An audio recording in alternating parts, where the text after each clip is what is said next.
Let's go back in time to 1932 as Converse brings you historic footage of the legendary original Celtics with whom all great professional teams are compared. We have now taken over your radio.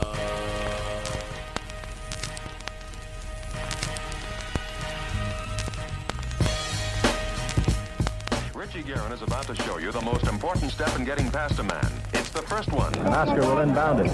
The men in green, the Milwaukee Bucks, that's Alcindor against Bellamy. Has Jordan. Allen shakes free. Gets two! Gilmore on Stop! Oh, brother. lead Toledo artists. You get 21. 4:28 to go in the first quarter for the Cow Palace. Here's Barry. Jordan. Open. Chicago with the lead.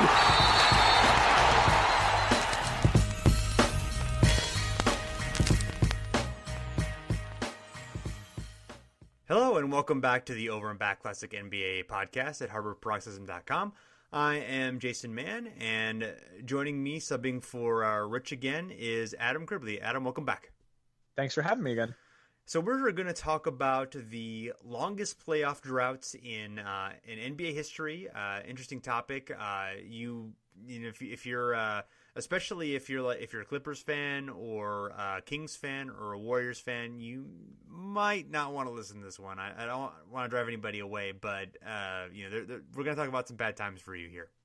It does get a little depressing for those fans. Yes, but so we'll start at the top, the bottom of the top, so to speak, or top of the bottom, whatever it is. The Braves and Clippers franchise, 15 straight seasons from 1977 1991, they missed the playoffs. It started with the Braves being sold to John Y. Brown, who was the Kentucky Colonels owner, but had moved on to the NBA. He sold Moses Malone and Bob McAdoo right away to help defray costs, and then essentially swapped franchises with the Celtics owner, and the Braves ended up abandoning Buffalo, moving on to sunny San Diego. A lot of instability there, and like I said, talent sell off because of cheapness or what have you, and then it was sold to Donald Sterling, and things did not necessarily get much better. No, they didn't improve after it went to Sterling, and so there was a lot of just questions about the franchise even before this streak started. So as early as 73 or 74, there was talk that the Braves would move to Toronto. And then John Y. Brown was actually when he bought the Braves, he was eyeing a run for the governorship in Kentucky, which he eventually became the governor of Kentucky. So not surprisingly, he wanted to move the Braves to Louisville, and ultimately he made out in this. So he flips the Braves for the Celtics and gets to lead the Celtics, and then the Braves end up, as you mentioned, in San Diego and then in LA with Donald Sterling. So John Y. Brown definitely got the best of that deal. He certainly did. They don't call him getting the best of the deal Brown for nothing. That's right. So key reasons why the streak continued for as long as it did. Obviously, Donald Sterling being a terrible owner, not to mention a terrible human being, didn't help. Bad owners are going to be a reason for a lot of these. They also traded a lot of draft picks and young players. The pick that eventually became Charles Barkley, Byron Scott, Terry Cummings, Tom Chambers, Ricky Pierce, and Hersey Hawkins, for guys who were like fading veterans like Norm Nixon, Marquez Johnson, or other deals that went bad. They also drafted exceptionally poorly Lancaster Gordon at number 8 overall in 1984, which is, of course, one of the great drafters of all time. Benoit Benjamin at number 3 in 85. Danny Ferry at number 2 in 1989, and Bo Kimble at number 8 in 1990 being among the worst. The lowest point was a 12-70 in 1987. Just kind of a bad year all along. Although it did include future Atlanta Hawks coaches Larry Drew and Mike Woodson. So anytime I can get the 2004-2005 Hawks coach mentioned this podcast, I'm definitely going to take advantage of that, as you know. Yeah, it's important to fit that in. Yes. The closest claw they made to the playoffs was 43-39 in the 1979 season. Their first year in San Diego. They had Roby Free in there. They would have made it in the playoffs if they had. Actually, I guess if they'd stayed in Buffalo and been in the East, they would have made the playoffs. So it's a shame on them for moving. Yeah, it didn't work out well for them. No. The longest suffering player was Benoit Benjamin, 402 games from 1986 to 1991. He was actually traded the year before they broke the streak. The best player during this drought, I would say, was Sven Nader, who played from 78 to 83. I didn't really include Bill Walton because he was pretty much too beset by injuries to be considered for this. And if you look at Walton, though, he also, that signing gutted the team. So at the time, the NBA was under a system where if you signed a free agent, you had to give up compensation. And so the Clippers signed Walton as, this huge headliner. Then they had to give up 3 or 4 really good players and left Walton kind of stranded. And then he was hurt. So, yeah, Walton really doesn't help them in a lot of ways here. Yeah, exactly. I mean, obviously not his fault for any of that. But yeah, I mean, that's dealt with in the breaks of the game. Sure. And yeah, I mean, obviously people are pretty familiar with that, the fact that he missed a lot of games, but I mean, he missed 3 complete seasons out of 4 and then played only 14 games in the 1980 season for the Clippers. Then he came back and played a couple of partial seasons for the Clippers, and then one close to full season before moving on to Boston, and then of course in '86 playing a basically full season and leading them to a championship. So yeah, it was not. It was unfortunately for the Clippers. Yeah, and I get I didn't really mention that on the key reasons why it continued, but Bill Walton having all those injuries was a pretty key reason. I'm sure they would have made the playoffs at least during one of those seasons. I mean, they always kind of had up until the really the later 80s. In the early 80s, they always generally most of those years had generally like a decent collection of talent. It was just like guys who didn't fit, or it was just too many new pieces, or or injury here or there. I mean, it wasn't like they were always bereft of talent, but it was more later in the decade when they just became consistently terrible and awful almost every season. Sure, yeah. Early in the decade they were decent, but they didn't really reach the depth until kind of the mid to late 80s. Yeah, they were bad in 82, but other than that, yeah. Sure. Like I said, it ended in. They hired Larry Brown midway through the 92 season, finished 23-12. They were led by Danny Manning and Ron Harper. They also had Doc Rivers, Charles Smith, and James Edwards. I guess the what seemed like a low point but ended up actually working out pretty well was Danny Ferry, the number 2 pick in 89, ended up refusing to play for the Clippers, held out, eventually forced a trade to Cleveland, and they got Ron Harper out of the deal, who, as I mentioned, led them to the postseason, was a pretty good player for them before suffering a serious injury, and then later kind of reinventing himself with the Bulls. So yeah, that was kind of like a number 2 pick not wanting to play for your team, generally kind of a low point, but it actually ended up working out okay.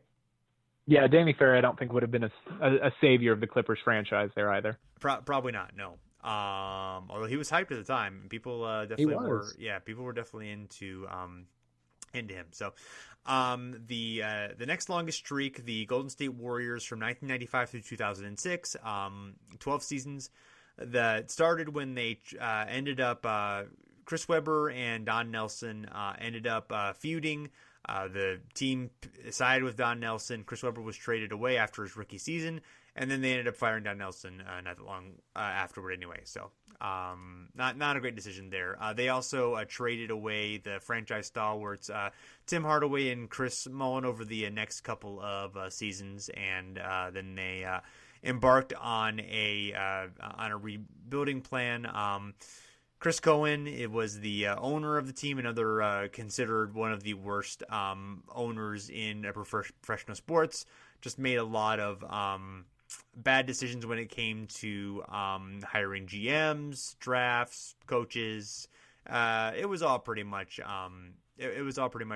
screwed up. The draft history, Joe Smith at number 1 in 1995 in the Kevin Garnett draft, trading Vince Carter for Anton Jamison in 98. Jamison, sort of a very good player and even played well for the Warriors, but Carter clearly the better player.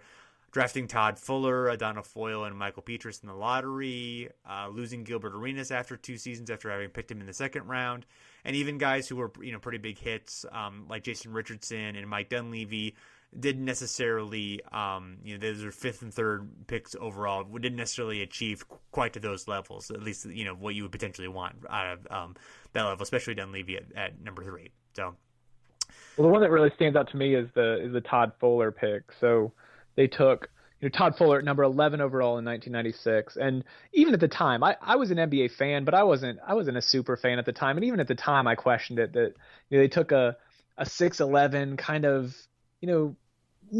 decent college center, number 11, and of course hindsight 2020. If you look, Todd Fuller is drafted number 11, and then number 13 is Kobe Bryant, 14 is Peja Stojakovic, and 15 is Steve Nash. So. Obviously the Warriors were in position to draft either of them, and they went with Todd Fuller. So it just kind of typifies the decision making that was rampant in Warriors land in the 90s. Yes, not so good. And speaking of bad decisions, probably the lowest point for the team, I would say certainly the lowest point for the team, 1936 in 1998. They actually had worse win-loss seasons during the stretch, but this was the season in which Latrell Sprewell was suspended most of the year after choking his coach, B.J. Carlesimo, who had reportedly been berating him. This really maybe a little bit forgotten about now, but this absolutely got huge national attention. I mean, it kind of fed into some stereotypes about the league and about African American athletes that that were highly negative, and that that definitely a rough time for the league and a rough situation, and unfortunately spread some ugliness. Well, it was one that I think a lot of us don't think a lot about now, because since then we've had obviously other major issues with player conduct and that sort of thing. But it got like you said, a lot of mainstream attention, and the fact that it's an African American player and a white coach, as well as the fact that Latrell Sprewell kind of fit every stereotype, or every negative stereotype, I should say, that the NBA struggled with in the late 90s, and that its players were,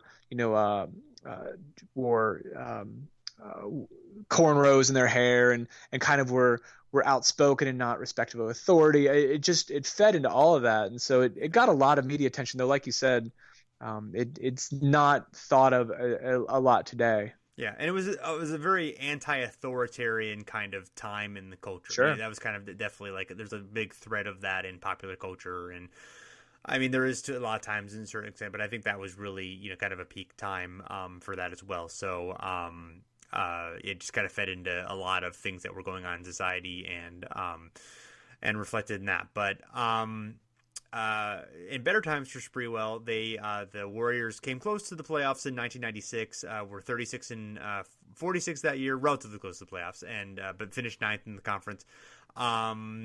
They led by Sprewell and Joe Smith, coached by Rick Adelman, who was the kind of the definitely the best coach that they had during that time. Their longest suffering player was Adana Foyle, who played 593 games from 1998 to 2006. He did actually play 6 minutes during the 2007 playoff run, so he made it during that time. The best player, I would say, during for the Warriors during this time was either Anton Jamison or Jason Richardson. I would lean toward Richardson just because I associated him a little bit more with the Warriors, but you can go either way. Yeah, and he was with the Warriors when he won the slam dunk title, right? Yes, he was. So yeah, so I mean, I think that feeds into it too. Is he had a lot more popular press with that, and like you said, Anton Jameson, I think of more with Washington than with Golden State. No, Jason Richardson is definitely the best player in this era for me. Yeah, I would say so. And then they ended up breaking the streak in dramatic fashion. They made the playoffs in 2007. They upset the number 1 seed, 67-win Dallas Mavericks, fueled by Baron Davis, and they got a midseason trade that shook up the team for Al Harrington and Stephen Jackson. They actually finished the last 20-25 games of the season on a pretty good tear. Actually, I think outperformed Dallas during that time as well. So people kind of saw the upset coming because they also had I think the Warriors had beaten them 4 times during that season as well. So it was just sort of a weird situation. It was the first time that a number 8 seed beat a number 1 seed in a 7-game series. It had happened in a 5-game series, but not in a 7-game series. So exciting stuff. The Warriors actually won 48 games the next season, but they missed the playoffs just because the West was really tough that year. And then they missed the next 4 seasons before the Stephen Curry era got into full swing. And whatever the pain the Warriors feel for these years, it's certainly I think they're feeling pretty good right now. Yeah, I'd say they've gotten over the 12-year drought. Yes.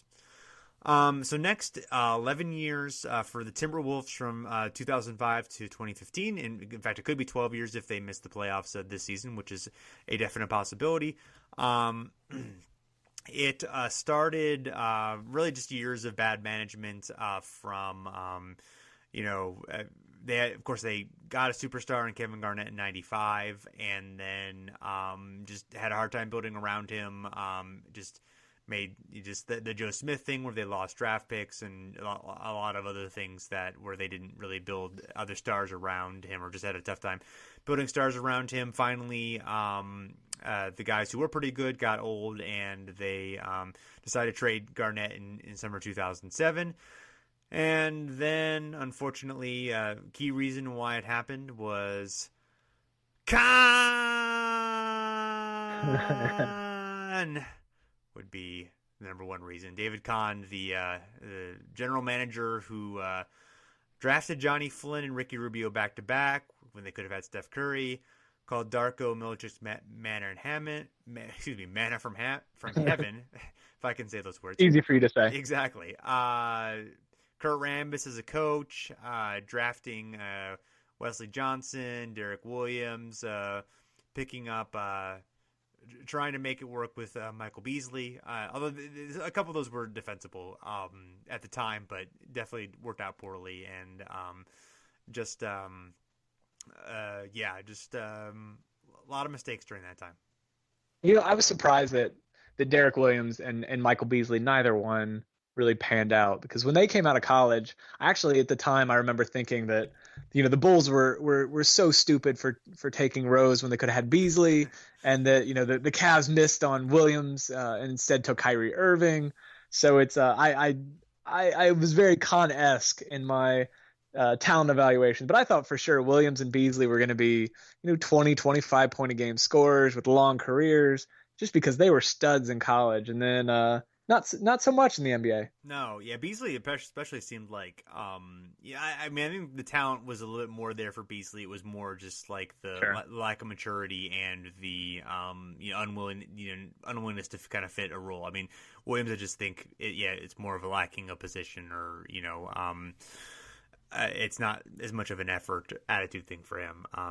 But when they got Williams, it just didn't make sense either, because they had Kevin Love, and so Williams actually fit better as maybe he wasn't a stretch four, but he could play a small ball four a little bit. Right. I don't know, Draymond Green-esque as far as size, different athlete completely, but the idea he could play a small ball four. Draymond Green who can't pass, I guess, would be exactly right, or play defense, or shoot at all. Yes, but otherwise, yes. I mean, as far as like an athletic, a shorter athletic guy, Williams could be that guy, but he didn't get the time under with Kevin Love in front of him. And then he just wasn't as good as I thought he was going to be. I don't think it was going to work for him, but it definitely was not a good situation for him either. So, and I guess he's been okay in New York. So, So good for him there. The lowest point would be 2010, 15-67, the first year under Kurt Rambis. Kevin Love coming off the bench, and despite clearly being the best player on that team. Their closest call to the playoffs was 2014, where they were 40-42. They had an expected win-loss percentage of 48-34. They've just really had some really bad performances in close games, especially late in games. It was kind of a weird team because it was kind of getting clear that Love was leaving the team, and there was a lot of pressure to be good, but they just couldn't pull it off.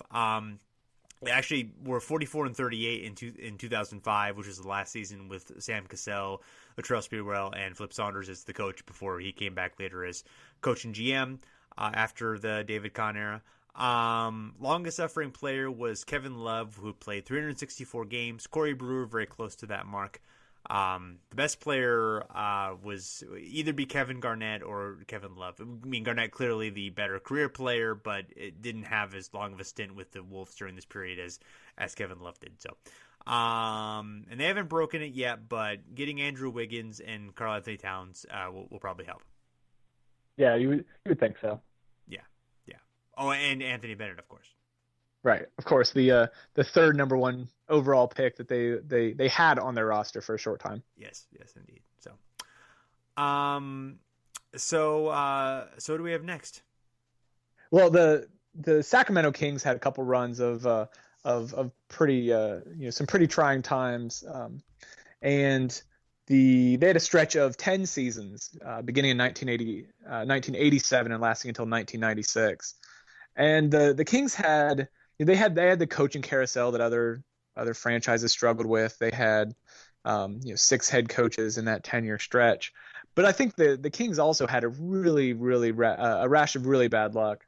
So they had this really interesting situation in that in drafts that tended to be weak and not have a lot of talent, they had high picks, and in drafts that were much stronger, they drafted in the 7 or 8 range. And so in 1987.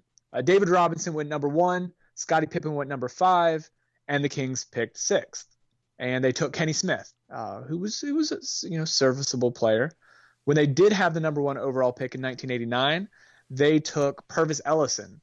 It was a weak draft, but anytime you're picking up a franchise center and his nickname is Never Nervous, it's not it doesn't bode well for the franchise.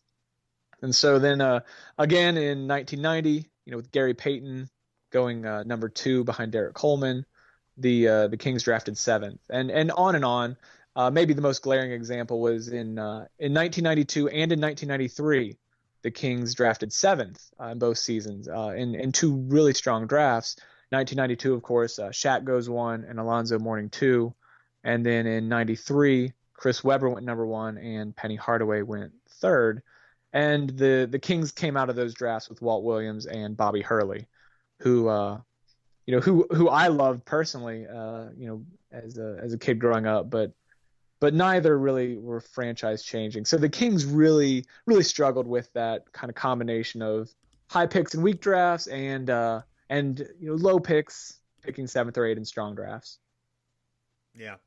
What's interesting about the Kings during this time is they were actually under 500 for 15 straight seasons from 84 to 98. They made the playoffs 3 times, and during the 10 seasons in which they did not make the playoffs, they never won fewer than 23 games. So they were never like really awful sink to the depths. They were just merely bad to really bad during that time. Yeah, they managed to avoid being, avoid getting in the playoffs, but also avoid finishing poorly enough to get a high pick. Except when Never Nervous Purvis was on the board, and you can't pass on Never Nervous Purvis. You can't pass on Purvis. That's just the number one rule of. Yeah, I mean they were 27-55 that year, so they weren't. That is not usually the type of record that will get you number 1 pick. They by then the draft lottery, of course, was in, so they won it that year, but. But yeah, it's a darn shame. Well, if you look at their low point, that's probably not even their low point. In 87-88, they went 24-58. But maybe more depressingly, it was a short-lived run for Bill Russell. So Bill Russell came back to coaching after taking some time off, and he lasted 58 games, left midway through the season, and never coached again. He remained in the front office in Sacramento for a bit, but he never coached again. And so Russell kind of has a kind of sad ending to his coaching career in Sacramento in 87, 88. Yeah, he stayed on as an executive for another year, I think. But yes, I think the game might have passed him by at that point. So, not ideal. But yes, it is sort of sad that that's the way that he left the game. He was better as a coach in his Seattle years, and of course, as player coach of the Celtics as well. But it is kind of weird that Bill Russell is associated with other franchises other than the Celtics. It just seems like kind of wrong, Right. No, he shouldn't have. He definitely shouldn't have gone to Sacramento at that point. It like you said, the game had passed him by, and he was. Although I guess if you look at their roster, when you rely on, your best player by far is Otis Thorpe, who was best known as kind of the third or fourth wheel on the mid '90s Houston Rockets teams. When Otis Thorpe's by far your best player, probably have some issues with roster makeup too. So yeah. Thorpe averaged, went for 20 points and 10 boards a game and had 8.1 win shares. But after the season, he was traded away, and soon after the Kings rebuilt around their awful draft pick. So yeah, it was a low point, but it was a pretty sustained low point. It was a lot of seasons of not the worst team in the league, but not threatening the playoffs. Absolutely. Longest suffering would be Wayman Tisdale at 370 games. Lionel Simmons also was very close behind him. And so Wayman Tisdale actually came over in a good trade. I'm an Indiana Pacers fan, and so it was not a good trade for Pacers fans. But Tisdale came over from the Pacers in a good trade, and he's if you look at the best player in this stretch, he's probably their second best player. In this drought, but their best player by far is Mitch Richmond. And so Mitch Richmond came over from Golden State in a trade for Billy Owens. The Kings drafted Owens third overall and then traded him, I think before he even played a game for them, over to Golden State. And so Richmond was their only All-Star in this drought. He made the All-Star game 4 times, and he was a multi-time All-NBA player, and he was easily their star in this drought. Future Hall of Famer. I mean, one of the best players to pretty much always play for a bad team. I mean, he did end up with the Lakers later on in his career, but not quite a talent. Yeah, that was not a good trade for Golden State. That was a bad decision. Yeah, and again, I was a Billy Owens fan, of course. So there you go. Again, you have a knack for enjoying bad basketball players. I did now. Yeah. Now Billy Owens had some knee injuries, I think, but no, I do. I have a knack.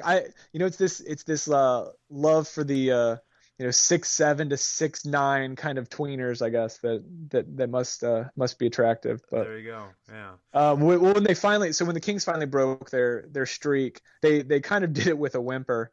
So they broke their streak with a record of 36-46 and snuck into the playoffs despite being 5 games under 500. And really they were still pretty bad that season.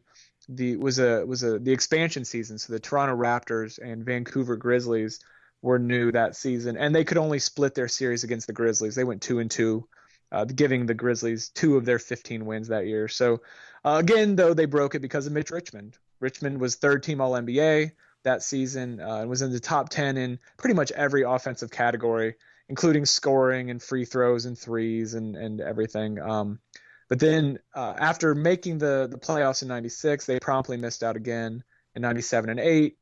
And then soon afterwards, they traded Mitch Richmond for Chris Webber and then started making their run in the early 2000s, kind of with their core of Chris Webber and Vlade Divac and Peja Stojakovic. So they kind of broke the streak for a short time, and then really built those improved squads that we all fondly remember from the early 2000s. So next we have the Dallas Mavericks from 1991 to 2000, 10 seasons. They decided to rebuild in the early 90s after their kind of promising late 80s team sputtered out. Roy Tarpley had drug issues, and they traded away Mark Aguirre for an aging Adrian Dantley, and other issues. They lost that left shrimp, etc. So by early 90s, they had kind of sputtered, and they and the rebuilding plan actually went okay. I mean, they drafted Jim Jackson and Jamal Mashburn and Jason Kidd in consecutive years. Looked like they were going to, put together a pretty decent team. And then Mashburn got hurt. Jason Kidd and Jim Jackson had a feud, and all were quickly traded within about a year of each other. So not a good situation there. It may or may not have involved Tony Braxton, but yeah, there's some controversy about that. Jamal Mashburn actually just came out and gave an interview about a year ago and said it was, Tony Braxton. That's kind of overblown, but there's, when there's smoke, there's fire, and I think that there were definitely. I mean, you're talking about three young, high draft picks that were all at least at the time destined to be superstars, and so there were some egos clashing, and I whether it was Tony Braxton or not, there was definitely more than just on court problems in Dallas at that point. Absolutely. So. The lowest point would be 1993, where they began the season 4-57 during, and Jim Jackson was rookie, but he held out most of the season. Finally came along near the end. They finished 7-14 to avoid complete infamy, winning 11 games for the year. They also started off 3-40 in 1994 after they'd gotten Jamal Mashburn. They ended up with slightly more wins, that 13 wins that year. So I believe that is the worst 2-season stretch of all time. I believe those Mavericks have the worst SRS in history of negative 14.6. So so that is that was a bad team. They and actually the year that Jim Jackson was a rookie, I saw him in a hotel elevator in Boston. I took a trip with my mom to Boston, and I just gone swimming, and I went to an elevator with my mom, and there were a bunch of tall guys, and I recognized Jim Jackson. Nice. Did he so he was holding out? He wasn't injured at that point. No. Yeah, he held out. I mean, by then he has just started playing, so he had played a few games, and they were playing in Boston that time. So yeah, he wasn't hurt that year. He held out for most of the year, and then they came to a contract agreement. Whenever before the last month of the season or so, to play. So gotcha. But yes, so it was he's one of the first famous people. Your brush with fame. Yeah, I was a big Ohio State fan living in Columbus. Oh yeah. So it was really exciting for me, and so I was adoring. Those are some great Ohio State teams. I remember being in tears basically when Jimmy Jackson hurt his did he hurt a knee or ankle or something? I just remember him being in a boot and having to watch from the sidelines. But no, those are some good Ohio State teams as well, and he was. Yeah, he was good. He was a superstar, and actually he ended up having a pretty good. And in fact, Kidd was the best of the three, but Mashburn and Jackson, they all had good careers. None of them were busts. They didn't work together in Dallas. Yeah, I mean Mashburn got hurt. Jackson kind of just had a weird, he kept getting traded all the time for whatever reason. He played for 12 teams, but yeah, I mean they were 36-46 that first year of the three J's, and people thought it, like I said, it had the potential to be a great young core, but whatever reason it didn't go so well. The longest suffering player was Derek Harper, who played in 307 games. Jim Jackson was very close to that mark. The best player during that time was actually Michael Finley, who was there from 97 to 2000. You could also argue Jason Kidd, but he didn't last quite as long there. And he was not as dysfunctional as Michael Finley, or he was more dysfunctional than Michael Finley. Michael Finley was, as far as I know, not dysfunctional, and in fact helped lead them to the promised land once Dirk Nowitzki emerged along with Steve Nash. Don Nelson became the coach, and Mark Cuban became the owner, and then they broke into the playoffs and then became, perennial very good team, and of course eventually won that championship. So a couple highlights or depending on how you would define it, is that AC Green broke his consecutive game streak for the Mavericks during this time, and then Roy Tarpley returned from his drug suspension in 94-95 after missing 2 or 3 straight seasons, I think 3, but then unfortunately was banned again from the league soon after. So yeah, that's about it for the unless you have anything else regarding that Mavericks team. No, that about covers it. It was a pretty dark time for Mavs fans there for a bit. Yes, it was. So yeah, they've won a championship since. So I feel like if you win a championship afterward, the memories of that are not nearly as painful. So it erases it. Yeah, because it led to and you can argue the pain of the Mavericks having to rebuild and then that falling apart and having to rebuild again. It did lead to led to Dirk, and it led to excellent things. So that pain was worth it, I guess you could say. So next we have the Kings appear again. Unfortunately, they 2007 through 15, 9 in a row. It could go to 10 if they missed the playoffs this year. They're doing all right, but definitely missing playoffs is a strong possibility. And it started with the breakup of the early 2000 teams that we talked about before. Divac, Weber, Stojakovic. Basically, those guys got older, and they the ownership, the Maloof brothers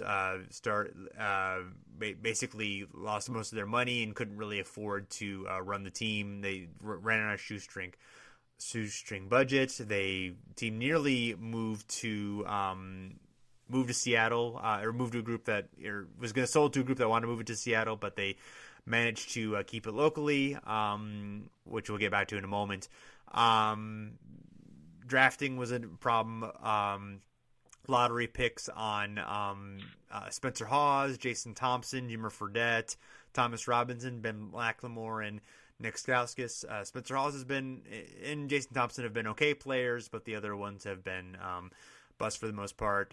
One strong draft pick, Tyreek Evans, who had a really strong rookie season, didn't quite emerge as expected. And Boogie Cousins has a lot of talent, but has had issues with maturity and getting along with teammates and coaches, clashing with most of his coaches, in fact, who have, for the most part, have not been stellar since Rick Adelman left more than 10 years ago.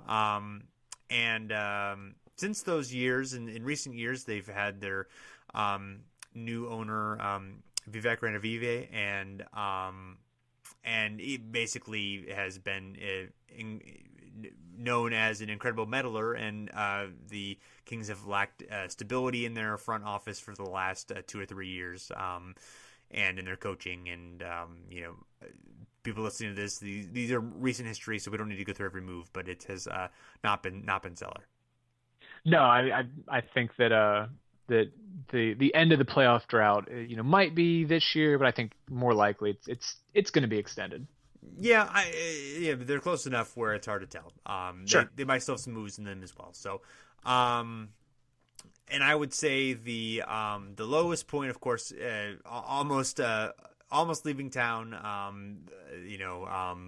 But the NBA Board of Governors voting to keep them in Sacramento and going with ending up selling the ownership of the team there and getting a new arena, all that good stuff. So that all worked out pretty well, but it was looking bad for a while. The closest call to the playoffs was 2008, where they finished 38-44.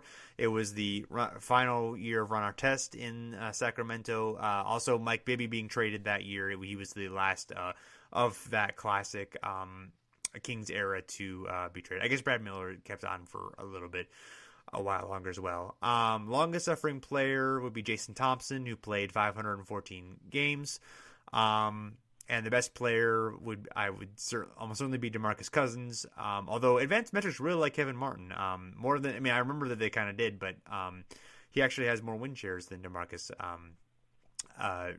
for their time with the Kings, which I thought was interesting. Not that I would agree that Kevin Martin's a better player, but it was just an interesting reminder of like, oh, Kevin Martin was really effective scorer for a while. He was. No, he was. He was a very good scorer, and like you said, the advanced metrics love him. But I think you're right. I think Boogie Cousins is definitely the best player there. Also, I do think that Cousins took a couple years to really, like his last 2 seasons, he's been really, really good. Before then, there were issues with defense, and there were issues just the shooting efficiency wasn't very good. So it's taken him a little while to round into the player that he's become. But even before then, I don't know if I would have taken Martin over him. But there's context there that's important. Right. Anything else regarding these Kings? Not really. It'll be interesting to, when we redo this podcast in 5 years, where they're at on the list. Yeah, there you go. Hopefully not at 15 in a row, because that would not make me happy. No, I don't like it to see anybody in pain. No, except Clippers fans. But oh no, I don't have a problem with Clippers fans. I hope everyone is happy. That's right.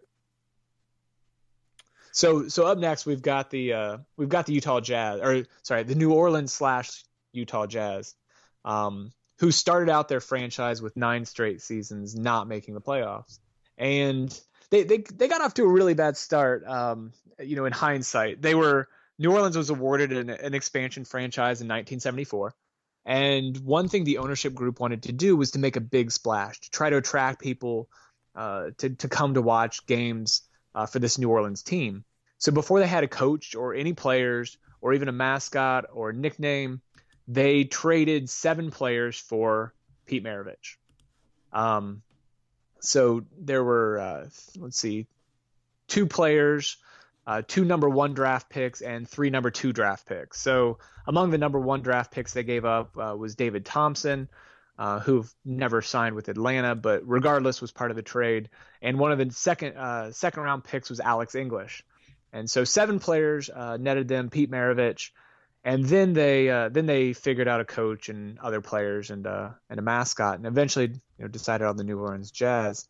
But the Jazz were kind of infamous in the late 70s and early 80s just for trading away all their first round draft picks. And so 1975 is their first 1974 is their first draft pick as a franchise, but they didn't take their own first round draft pick until 1981. So for the first 8 years of their franchise, they either didn't have a first round pick or they swapped picks or whatever. So they kind of fit that model of trying to trade away, as you mentioned with the Clippers, trading away young players and draft picks and trying to instantly be good. So before they played a game, they had traded away, 2 number 1s for Pete Maravich and another number 1 pick for Neil Walk, who was to be their franchise cornerstone center, but is really now best known as the guy who was drafted after Kareem Abdul-Jabbar in 1970. Yeah, it was really a and Maravich has sort of always been a guy who incredibly skilled, wonderful to watch, but as far didn't really have a lot of team success in the NBA.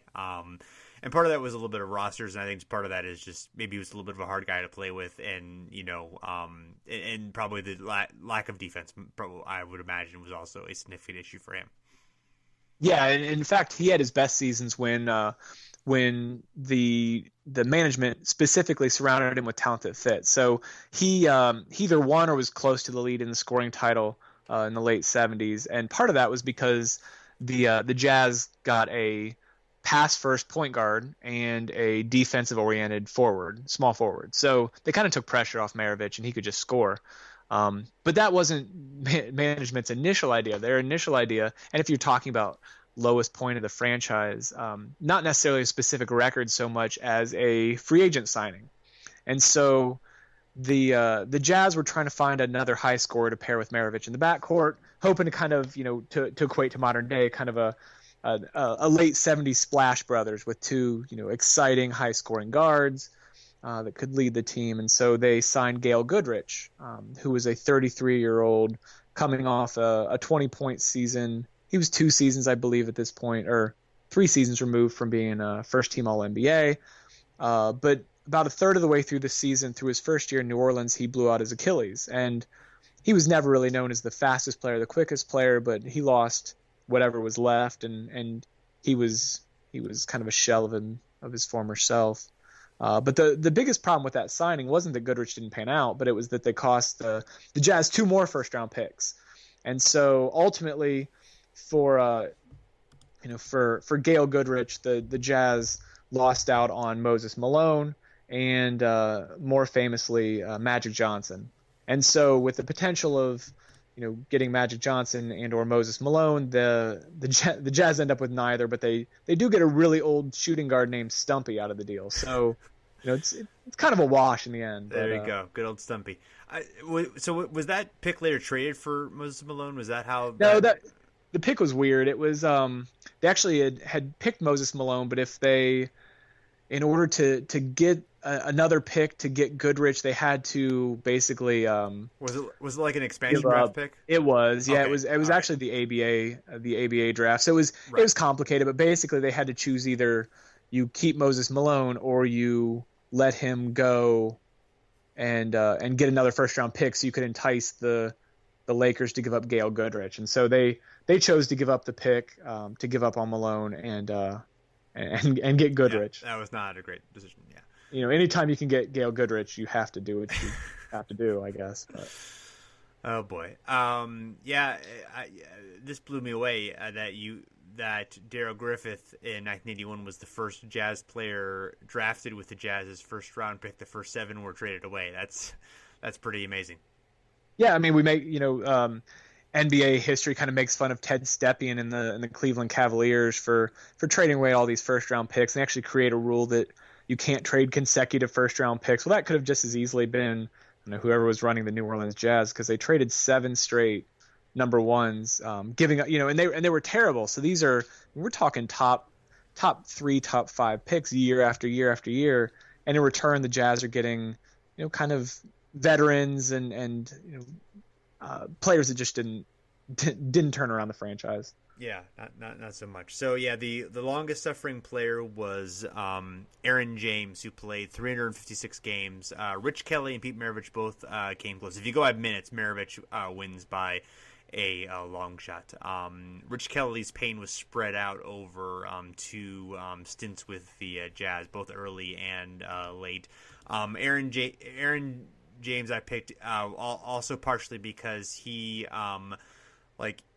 only ever played with the Jazz. He played for 5 seasons, so I feel like he never knew the promised land of playoffs with another team. So I feel like that gives extra, that's extra pain for me. Yeah, no, they were really never that close to the playoffs. It's not like they missed by a hair or a game or two. And in 1976, they won 38 games.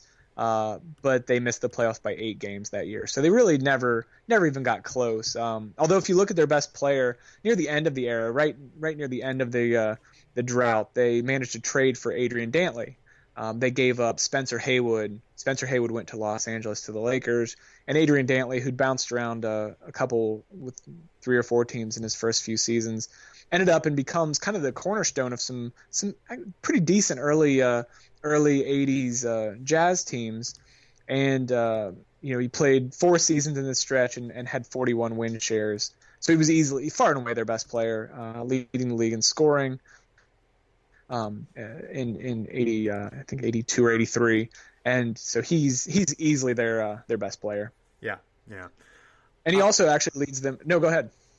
No, you go ahead. I was just going to say, he actually leads them to their, we talked about breaking the playoff droughts. He actually helps break the playoff drought in 1984. For the Jazz, fortunately, the NBA expanded the playoffs, going from 12 teams to 16, so they had a better chance.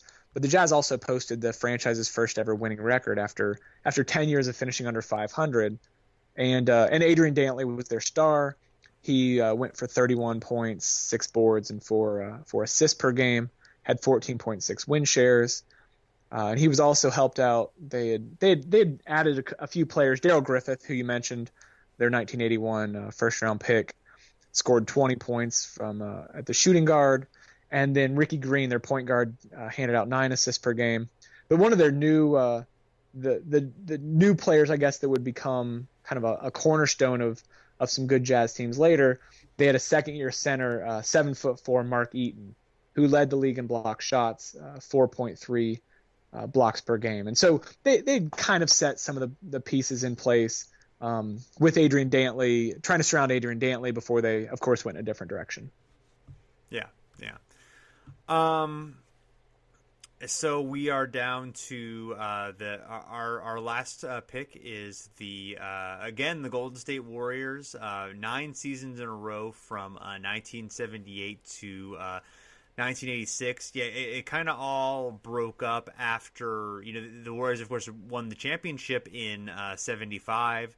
76, they were a 59-win team that was upset in the playoffs, but very near championship. They had some promising young players like Robert Parrish and Gus Williams, from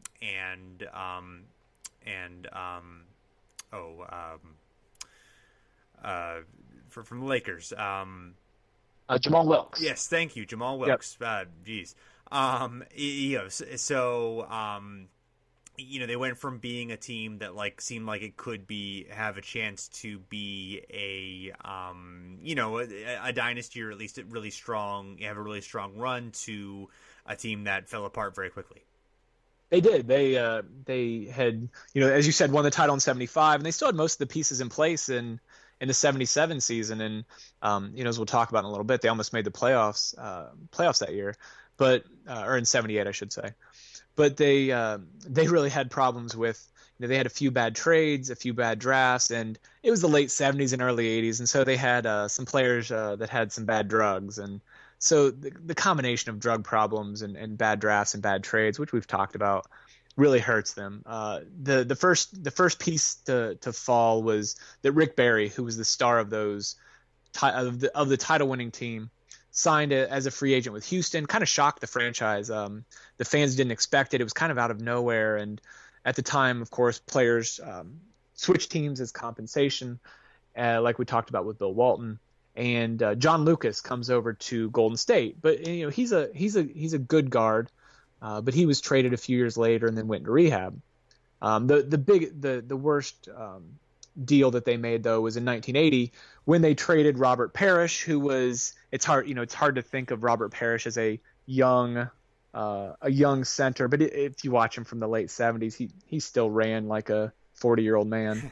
But they traded Robert Parrish and a 1980 first-round pick, which ended up being Kevin McHale, to Boston, and received the number 1 pick in 1980, Joe Barry Carroll, who every time I say that, I can't help but think of the nickname that he's always given, which was Joe Barely Cares. Yeah, I think it was Bob Ryan nickname, I believe. Is that who nicknamed him that? Yes. I couldn't remember who had done that.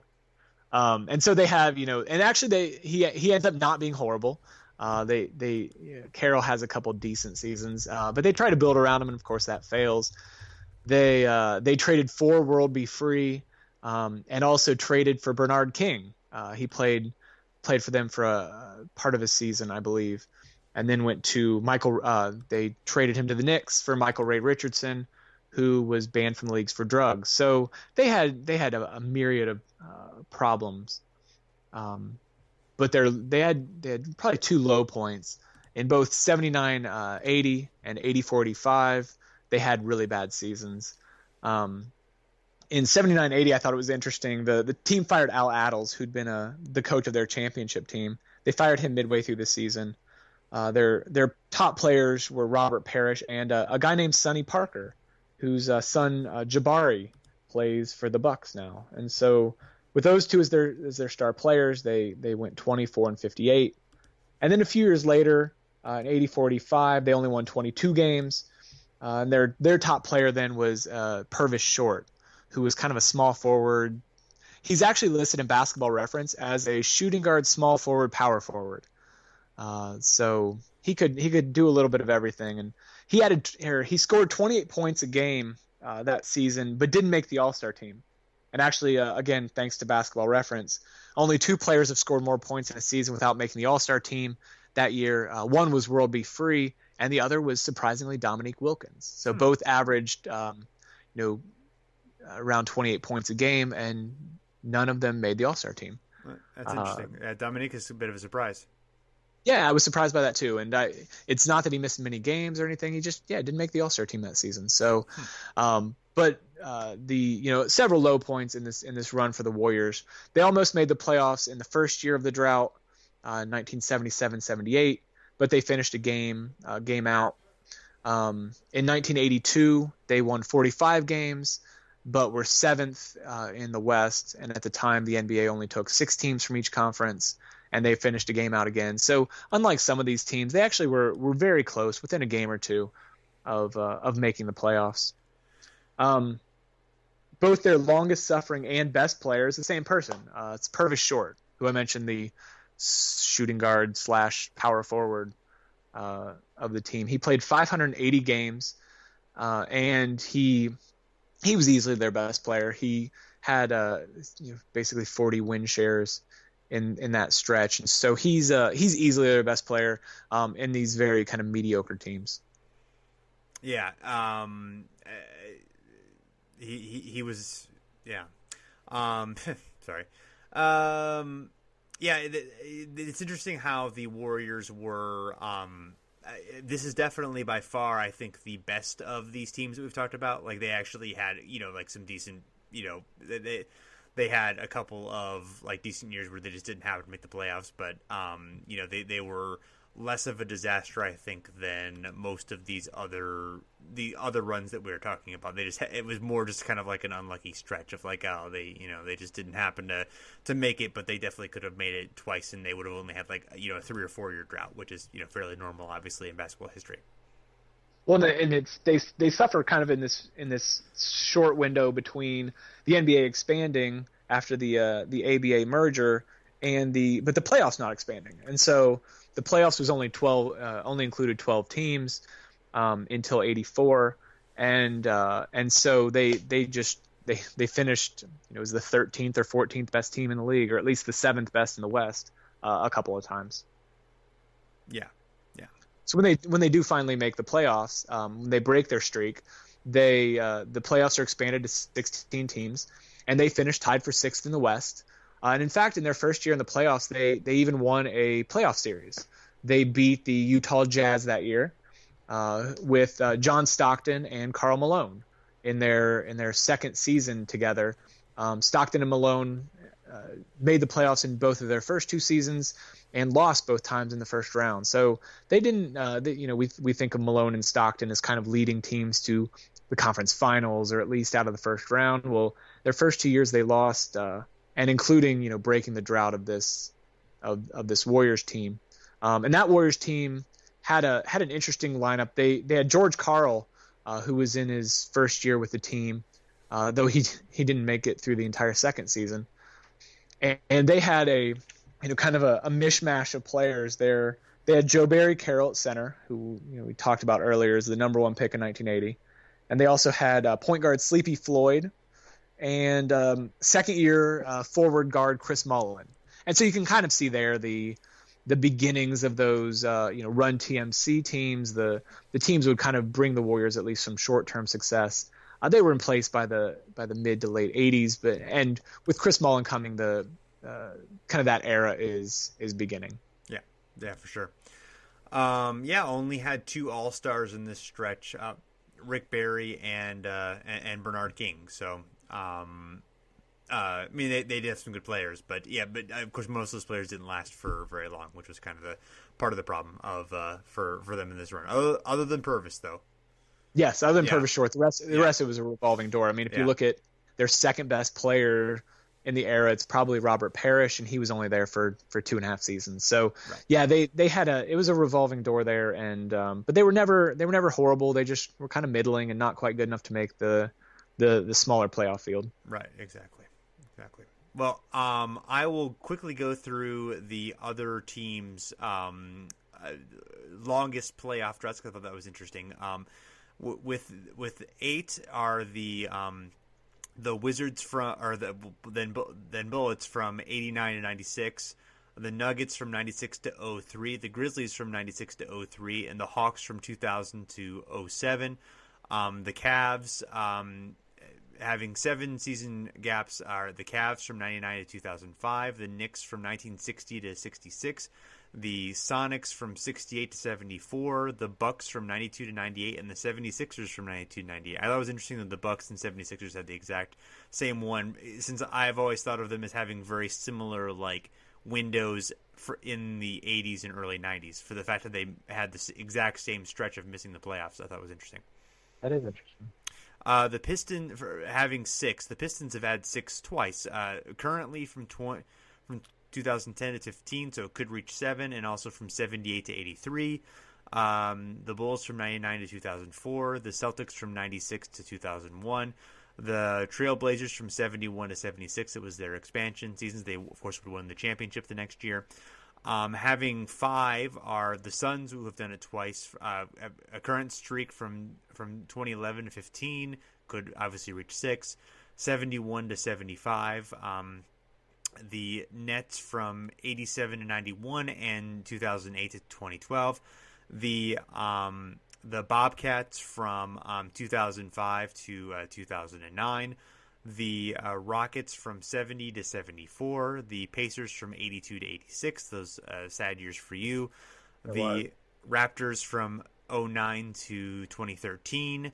And then with 4 are the first version of the Hornets from 89 to 92. The Magic from 90 to 93. They could tie that if they miss the playoffs this year. And the Heat from 89 to 91. The Lakers are currently on a 2-game playoff drought streak, which they also had from 75 to 76. It will very likely be a 3-season streak at the end of this season. And the Spurs have never missed the playoffs more than 1 season in a row, which is pretty amazing. That's amazing. So, Adam, why don't you let everyone know where they can find you on Twitter, and anything else you want to tell them about yourself? You can find me on Twitter at Adam Criblez, AdamCriblez. And everyone should follow Adam. He's a great basketball follow and a great guy. I appreciate you very much for filling in for Rich. I know he appreciates it as well while he gets some stuff going. But everyone, thanks for checking us out. You can find us on Twitter at Over and Back NBA, also on Facebook at Over and Back NBA. Find us at hardbrokeparoxysm.com. We are part of the HB family of podcasts. You can find both our podcast and the HB Network podcast on iTunes. If you would leave us a rating and review, we would greatly appreciate it. And until next time, thanks everyone for listening. We're back again soon.